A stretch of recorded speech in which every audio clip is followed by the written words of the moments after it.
आ गया है H1N1। आपने गोदी मीडिया नहीं पढ़ा, देखा नहीं टीवी? अरे तो देख लीजिए, स्वागत कीजिए H1N1 का।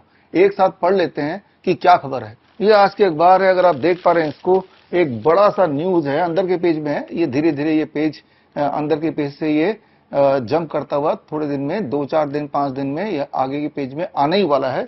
और अगर मैं इसको पढ़ूं, H1N1 cases on rise, expert से नो कॉज फॉर अलार्म, घबराने की कोई बात नहीं है। आगे इसमें लिखते हैं कि भाई H1N1 6 गुना ज्यादा तेजी से बढ़ रहा है और इसमें उल्टी होती है और इसमें फीवर आता है और इसमें बॉडी एक होता है और अस्थमा के लोगों को ज्यादा चिंता करनी चाहिए, छोटे बच्चों को ज्यादा चिंता करनी चाहिए। अभी तक तो करीब 88 लोग मर भी चुके हैं, लेकिन चिंता की कोई बात नहीं, घबराने की कोई जरूरत नहीं है। और हर साल इससे लोग मरते हैं और ये बड़ा खतरनाक है और इसमें रेस्पिरेटरी फेलियर भी हो सकता है, लेकिन घबराने की कोई बात नहीं। आप गौर करेंगे, थोड़ा रिसर्च करेंगे तो पाएंगे कि ये जो खबर है H1N1 केसेस ऑन राइज, तो expert says no cause for alarm, घबराने की कोई बात नहीं है। थोड़े दिन पहले यही आया था, लेकिन यहाँ पे H1N1 की जगह कोविड दोबारा आ गया था। उससे पहले याद कीजिए नीपा दोबारा आ गया था, उससे पहले याद कीजिए HMPV दोबारा आ गया था, उससे पहले मंकी पॉक्स दोबारा आ गया था। सिर्फ यहाँ पे ये चेंज होता है और ये जो सेंटेंस है बिल्कुल सेम रहता है और अंदर के जो सिम्टम्स है वो भी बिल्कुल सेम रहते हैं, सिर्फ नाम चेंज होता है। जिस तरह से मूवी हॉल के बाहर पोस्टर चेंज होता है, हीरो की शक्ल चेंज हो जाती है, लेकिन पटकथा, वो जो कहानी है अक्सर वो सेम ही रहती है रोमांटिक फिल्म्स के लिए। ठीक उसी प्रकार से यहाँ भी आप देखेंगे, अगर न्यूज आप खोल के देखें, हर 3-4 महीने पहले कोई ना कोई एक वायरस को लॉन्च कर देते हैं गोदी मीडिया के माध्यम से, लेकिन उन एडिटर्स को मेहनत करने की आवश्यकता नहीं, because symptoms are exactly same. चाहे वो H1N1 हो, चाहे वो कोरोना की बात करें, चाहे वो मंकी पॉक्स की बात करें, चाहे वो HMPV की बात करें, चाहे वो नीपा की बात करें, ये सारे नाम आपको याद आ रहे हैं ना। तो नाम की जगह सिर्फ चेंज हो जाता है, बाकी पूरा जो स्टोरी लाइन है वो वैसे का वैसे ही रहता है, हेडिंग भी वैसे का वैसे ही रहता है। मैं तो आपको चैलेंज करता हूं, आप एक बार देख के तो देखिए, हर 3 महीने में ये घूम फिर के आ ही जाता है, सिर्फ नाम चेंज होता है। तो इस खेल को समझना जरूरी है। खेल शुरू तो हो गया है, लेकिन अभी बहुत छोटे लेवल पे, शायद आपको पता नहीं है। थोड़ा सर्च करेंगे तो छोटे छोटे न्यूज आपको लगभग हर प्रोपेगेंडा टीवी चैनल में मिल ही जाएगा। लेकिन आज के बाद कल थोड़ा और बड़ा, थोड़ा और बड़ा, थोड़ा और बड़ा, बेंगलोर में तो स्कूल भी बंद कर दिया है। तो खैर, यहाँ पे ये समझना पड़ेगा कि हर साल हम में से सब लोग कम से कम एक बार खांसी जुकाम बुखार से ग्रस्त होते हैं। इसे इन्फ्लुएंजा लाइक इलनेस बोलते हैं, इसे फ्लू बोलते हैं। फ्लू बचपन से अभी तक जितनी आपकी उम्र है उतनी बार लगभग आपको फ्लू हुआ ही है और आगे आने वाले समय में भी होगा। अगर आप जिंदा हैं तो हर साल 1 बार, 2 बार, 3 बार भी हो सकता है। खांसी जुकाम बुखार जिसे बोला जाता था, अब हर 3 महीने में उसका एक नया नाम लॉन्च कर दिया है और इस नाम के पीछे उनके तर्क बिल्कुल सेम है कि हमने टेस्टिंग करके देखा, वो RT-PCR टेस्ट, और इतने केसेस पॉजिटिव, उतने केसेस पॉजिटिव आ गए हैं। 500 केसेस पॉजिटिव तो एक ही स्कूल में आ गए हैं, स्कूल को बंद कर दिया गया है। तो इस तरह की खबर आती है। ये जो पॉजिटिव नेगेटिव का खेल है, ये खेल मैं आपको 2020 बल्कि उससे पहले से बताता आया हूं। याद कीजिए कोरोना काल के समय से जो लोग मुझे फॉलो करते हैं, इस पे हमने कई सारी किताबें भी लिखी है। Nice way to cure COVID, COVID, virus and the vaccine, one question that can save your life, और फिर और भी किताब है जैसे H1N1 pandemic launched, monkey pox pandemic launched. इस तरह से ढेरों किताब के माध्यम से, या फिर naked truth of Covid test, आपको बताया ये टेस्ट का खेल। सिर्फ आपको जागरूक नहीं किया, सिर्फ हमने प्रेस कॉन्फ्रेंसेस नहीं किए, सिर्फ हमने बुक रिलीज नहीं किया, बल्कि हमने हाई कोर्ट में जाके, छत्तीसगढ़ हाई कोर्ट में जाके government of India, ICMR, ministry of health, इनके खिलाफ भी केस किया। और केस में हमने ICMR को पार्टी बनाते हुए, मिनिस्ट्री ऑफ हेल्थ को पार्टी बनाते हुए, हमारे टीम के सदस्य micro biology expert Jitendra Banjara ने एक सवाल पूछा ICMR को, Indian council for medical research को पूछा कि कोरोना वायरस है, अगर तो है तो साबित करके दिखाओ दैट कोरोना वायरस एग्जिस्ट। एक सवाल पूछा और कोर्ट ने ICMR को, हेल्थ मिनिस्ट्री को 28 डेज का टाइम दिया ये साबित करने के लिए कि आप तो 2020 से बोल रहे हैं कोरोना आ गया, कोरोना आ गया, अब कोरोना जा रहा है, अब जा रहा है, आ रहा है, फिर जा रहा है, alpha variant, beta variant, delta variant, Omicron variant, ये सब नाम आपको याद होगा। लेकिन कोरोना वायरस है, क्या आपने साबित किया? तो साबित करके दिखाओ। ये 28 दिन कोर्ट ने, छत्तीसगढ़ हाई कोर्ट ने समय दिया, 28 दिन तो छोड़िए, अभी 5 महीने भी हो गए, वो मुड़ के वापस नहीं आए। तो अभी केस का क्या स्टेटस है? वही स्टेटस है जो भारत के कोर्ट में होता है, तारीख पे तारीख, तारीख पे तारीख। एक तरफ वो तारीख पे तारीख, तारीख पे तारीख चल रहा है, और दूसरी तरफ ये केसेस पे केसेस, यानी कि H1N1 के केसेस बढ़ गए। और थोड़े दिन पहले आपने देखा था, बंगाल के चुनाव से पहले नीपा के केसेस बढ़ गए थे। उससे पहले भी आपने देखा था, पिछले साल की बात करें, HMPV के केसेस बढ़ गए थे। हर 3-4 महीने में थोड़े दिन पहले कोविड के केस फिर आने लगे थे, और इस तरह का प्रोपेगेंडा लगातार चल रहा है। और ऐसे में चाहे आप कितने भी जागरूक क्यों ना हो, जब बार बार ये गोदी मीडिया आपके दिमाग में भरेगी कि केसेस बढ़ गए, केसेस बढ़ गए, केसेस बढ़ गए, केसेस बढ़ गए, एक बार आपको भी डर का एहसास होगा, और कभी कोई छींक आ जाएगी तो घबरा जाएंगे कि वो केसेस में मैं भी तो नहीं आ गया, मैं भी तो नहीं मरने वाला। तो ये हाल पहले भी किया है। याद कीजिए वो कोरोना के समय, तब हमने अपना कोविड सेंटर खोला था अहमदनगर में, हम इसे फ्लू सेंटर बोलते हैं। वहां पे 60,000 पेशेंट्स आए, और उनको हमने 3 स्टेप फ्लू डाइट दिया। 3 स्टेप फ्लू डाइट, सिर्फ नारियल पानी एंड सिट्रस फ्रूट जूस, मौसमी का जूस, और 60,000 के 60,000 लोग 7 से 10 दिन में ठीक होके चले गए, क्योंकि वो साधारण फ्लू है जिसे कोरोना बोल के, पॉजिटिव बोल के उन्हें छोड़ दिया गया था।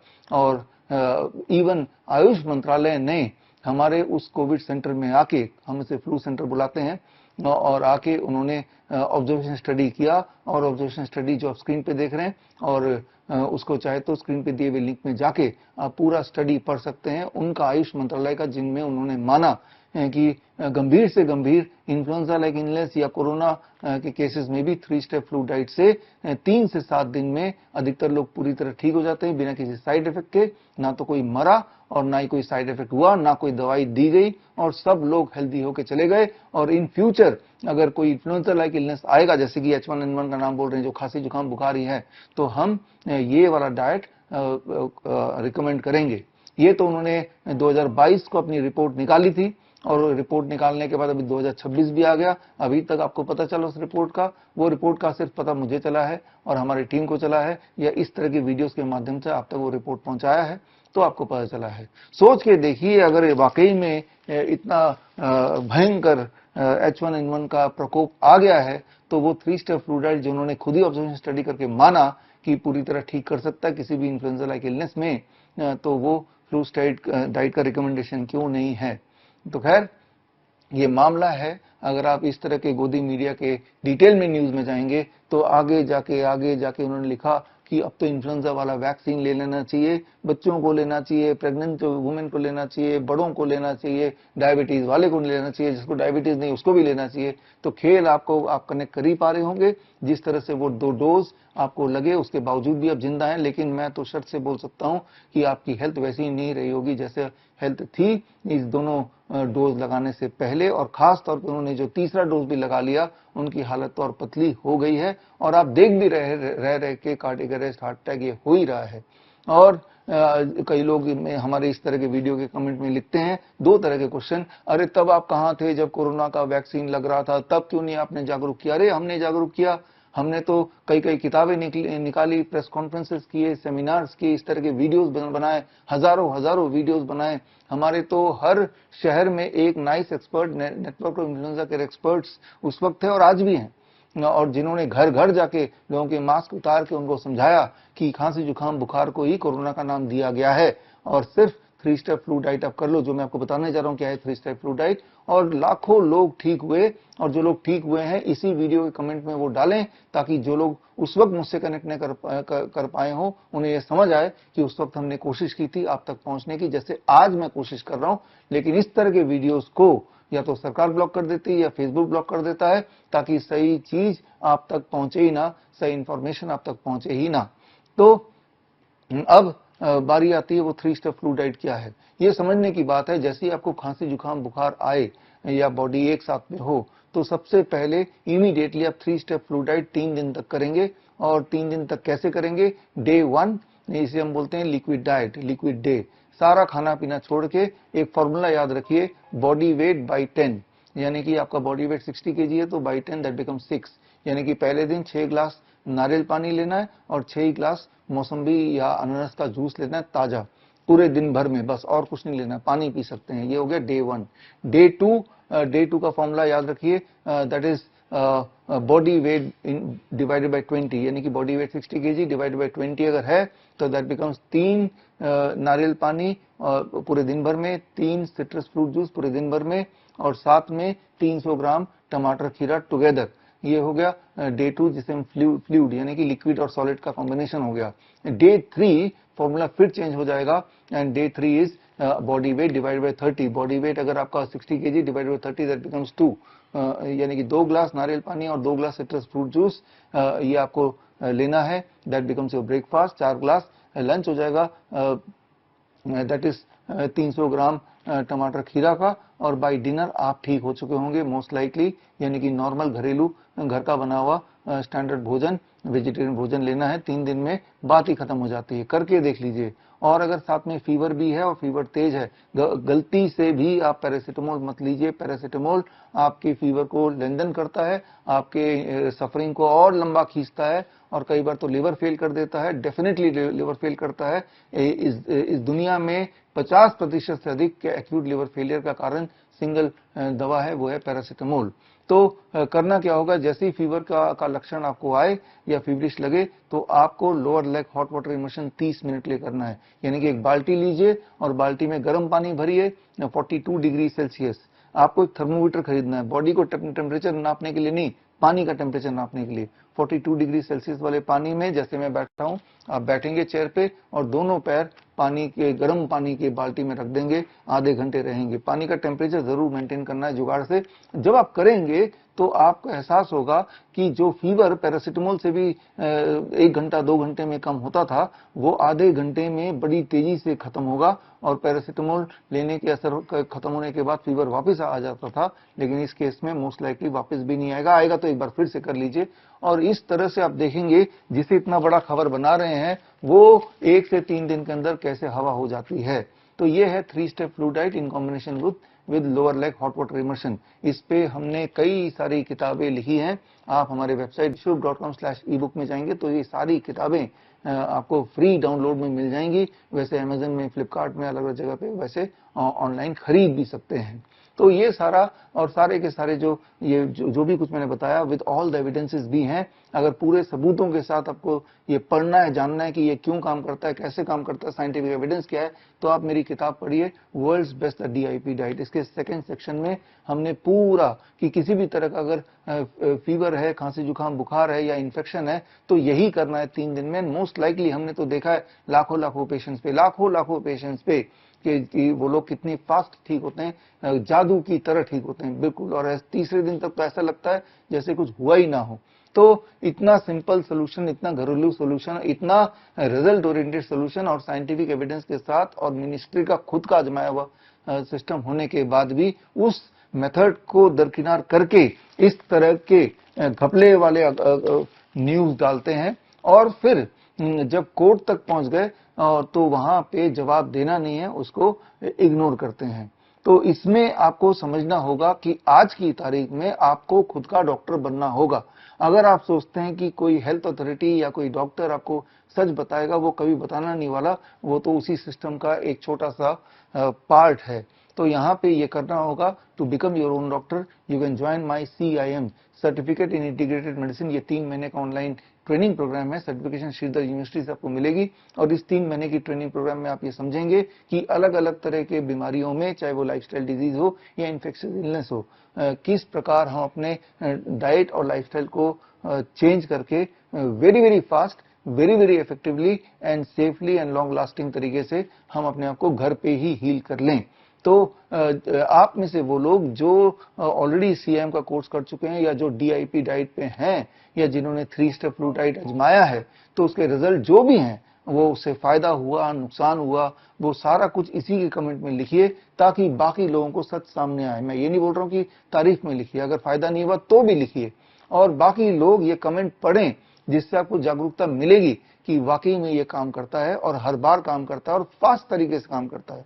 DIP डाइट तो इस तरह से काम करता है कि 3 दिन के अंदर ब्लड शुगर लेवल बिल्कुल नीचे आने लगता है for most of the people. उनकी दवाइयां छोड़ना उनकी मजबूरी हो जाती है, इंसुलिन को लगभग 40-50% टेपर डाउन करना उनकी जरूरत पड़ जाती है, BP की गोली 30 से तीन तक तो छूट ही जाती है, और नहीं छोड़ेंगे तो बीपी लो आएगा, मजबूरी में छोड़ते हैं तो बीपी फिर नॉर्मल आता है। तो ये सारे प्रभाव डीआईपी डाइट के हैं, 3 स्टेप फ्लू डाइट के प्रभाव आप देख लेंगे। अगर आप उनमें से जिनको इस वक्त खांसी जुकाम बुखार है तो इसी वक्त आप 3 स्टेप फ्लू डाइट आजमाएं। और मैं आपको बता सकता हूं अपने एक्सपीरियंस से, आज with in the first 12 hours आपको क्लियर कट प्रॉब्लम का सोल्यूशन दिखने लगेगा, बॉडी एक कम होने लगेगा, वॉमिटिंग सेंसेशन कम होने लगेगा, फीवर तो ऑलमोस्ट गायब ही हो जाएगा, आपके जो खांसी जुकाम उसमें भी काफी रिलीफ मिलेगा।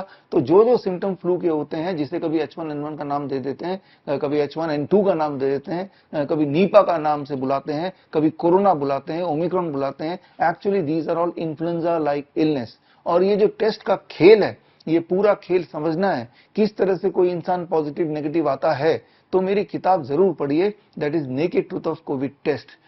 तो ये टेस्ट का खेल के ऊपर हमने एक्सपेरिमेंट करके साबित सबूतों के साथ ये दिया, और वो ये दिया कि किसी भी 100 लोगों को, हेल्दी लोगों को पकड़ लीजिए और H1N1 का या कोविड का आरटीपीसीआर टेस्ट कराइए, तो इनकी सेटिंग इस तरह से होती है कि 10% the result will become positive irrespective of the health of the person. वो हेल्थ उसकी कैसी भी हो, सारे के सारे क्यों ना हेल्दी हो, 10% के लगभग वो पॉजिटिव आ ही जाता है। फिर उन्हीं पॉपुलेशन में दोबारा से वही वाला टेस्ट करेंगे उसी वक्त, तो दोबारा से 10% रिजल्ट आ जाएगा, लेकिन इस बार वही लोग जो पॉजिटिव थे वो नेगेटिव पाए जाएंगे, और जो नेगेटिव थे वो पॉजिटिव आ जाएंगे। जिस तरह से कॉइन टॉस होता है, जिस तरह से लूडो के डाइस होते हैं, उसी तरह से ये खेल चलता है। आप मेरी बात को विश्वास मत कीजिए, जो एविडेंस मैंने दिए हैं मेरी किताब में, that is the naked truth of Covid test, ये किताब मेरे वेबसाइट से bishrup.com/ebook से आप फ्री डाउनलोड कर सकते हैं, सारे एविडेंस देख सकते हैं। आप मुझे चाहे तो चैलेंज भी कर सकते हैं अगर मैं कहीं से गलत बोल रहा हूं, और जो एविडेंस मैंने उस पर दिए हैं, अगर उस एविडेंस को आपने गलत साबित कर दिया तो मैं आपको 10 लाख रुपए का इनाम देने को तैयार हूं। और आप में से कोई लोग वो चैलेंज एक्सेप्ट करते हैं तो आप बताइए, ऑनलाइन जुड़ के आप मुझे डिस्प्रूव कीजिए, चाहे वो H1N1 के टेस्ट के कंसर्न में हो या कोविड के खेल के टेस्ट के कंसर्न में हो। एक सवाल जो इस तरह के मेरे वीडियोस में अक्सर लोग पूछते हैं, अरे अगर कोरोना नहीं था, वो सिंपल फ्लू था, तो इतने लोग मारे क्यों गए? इसका जवाब देते देते मैं थक गया, लेकिन एक बार फिर से दे देता हूं। याद कीजिए, मरे वो थे जो हॉस्पिटल गए थे, खांसी जुकाम बुखार से घबरा के, और हॉस्पिटल में सारी तैयारी हो गई थी, रेमडेसिविर, लेपिनोविर, रेटनोविर, याद आ रहा ना ये सारे नाम। ये जहरीली दवाई अगर किसी को देंगे तो या तो वो बहुत बीमार पड़ेगा या थोड़ा कमजोर होगा तो मर भी जाएगा, हैवी डोज देंगे तो डेफिनेटली मर जाएगा। और जब ये खुलासा होने लगा, भांडा फूटने लगा कि रेमडेसिविर, जिसे अमृत बोला गया था, इस तरह से प्रोपेगेंडा मीडिया ने फैलाया था, जब उसकी असलियत सामने आने लगी तो वो दोबारा बैन हो गया, जो कि ऑलरेडी बैन ड्रग था। राइट, ये रेमडेसिविर ये जापान ने ये बनाया था, लेकिन उनके देश में उस वक्त भी बैन था, आज भी बैन है, पहले भी बैन था। क्योंकि रेमडेसिविर ये सर की दवाइयां लेने से अगर इंसान जिंदा रह भी जाता है तो जेनेटिक डिफेक्ट और आते हैं आने वाले जनरेशंस के लिए। ये सारी चीजें ऑलरेडी रिसर्च पेपर में दर्ज है, और ये सारी बातें मैं बताता आया हूं। तो मैं फिर रिपीट कर रहा हूं, उस वक्त मरे वो थे जो हॉस्पिटल गए, जो हॉस्पिटल नहीं गए वो मरे ही नहीं। और हॉस्पिटल में एक मशीन, वेंटिलेटर का इंतजाम, याद कीजिए, वेंटिलेटर नाम आपने मोस्ट ऑफ यू तभी पहली बार सुना होगा कि वेंटिलेटर की में डालो, और लोगों को इस तरह से भड़काया गया कि आप उस हॉस्पिटल में जाओ जहां वेंटिलेटर है, क्योंकि वेंटिलेटर में डालेंगे तो याद रखिए वेंटिलेटर में से बाहर निकलना पॉसिबल ही नहीं है। मैंने अपने पिछले 20 साल में एक भी ऐसे इंसान को नहीं देखा जो वेंटिलेटर में था और जिंदा बाहर आ गया हो, जिंदा आ गया हो। वर्ल्ड एवरेज है कि वेंटिलेटर में जाने के बाद 98% लोगों की तो उसी वक्त डेथ हो जाती है, और 2% पेशेंट बदकिस्मती से अगर या खुशकिस्मती से बाहर आ जाते हैं तो वो और पेनफुल डेथ होती है विद इन 2-3 मंथ्स, यानी कि 100% की मृत्यु विद वेंटिलेटर। अगर आप में से कोई ऐसा है जो ऐसा कोई पेशेंट जानता है जो वेंटिलेटर में जाने के बाद जिंदा हो, तो भी इस कमेंट बॉक्स में लिखिए। और अगर आप ऐसे लोगों को जानते हैं जो वेंटिलेटर में गए कभी आए ना, तो वो भी आए नहीं, तो वो भी आप लिखिए।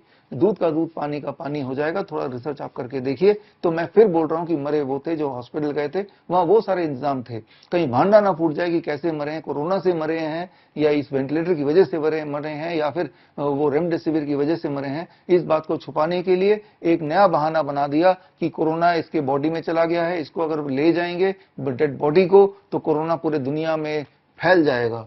याद रखिए, क्लास 8वीं अगर आपने पढ़ी है तो उसमें तो ये लिखा ही है कि भाई डेड बॉडी कोई भी इंफेक्शन फैला नहीं सकता, dead body is like a stone. Infection फैलाने के लिए सांस लेना जरूरी है, मुंह से बात करना जरूरी है, तभी जाके इन्फेक्शन फैलता है। ये आपने पढ़ा है, ये हमारे सिलेबस में था और है अभी भी। तो 8वीं के सिलेबस पे तो बदल दीजिए या फिर ये स्वीकार कीजिए कि dead body can not spread any infection. Very very important, dead body infection नहीं फैला सकता है। लेकिन उस वक्त ये प्रोपेगेंडा फैलाया गया और मान भी गए, और अपने घर के प्रिय लोगों का बॉडी भी हॉस्पिटल में आपने लेने की कोशिश नहीं की, और डर के मारे घर पे आप बैठ गए, और इस तरह से ये घोटाला चलता रहा। जो भी बातें मैं बता रहा हूं, तो ये सारी बातों में आप मुझे चैलेंज कर सकते हैं, and I am ready to accept any challenge, online offline कहीं भी आके, बट पब्लिक के बीच में आके लाइव चलेगा, दुनिया देखे, आप भी देखें।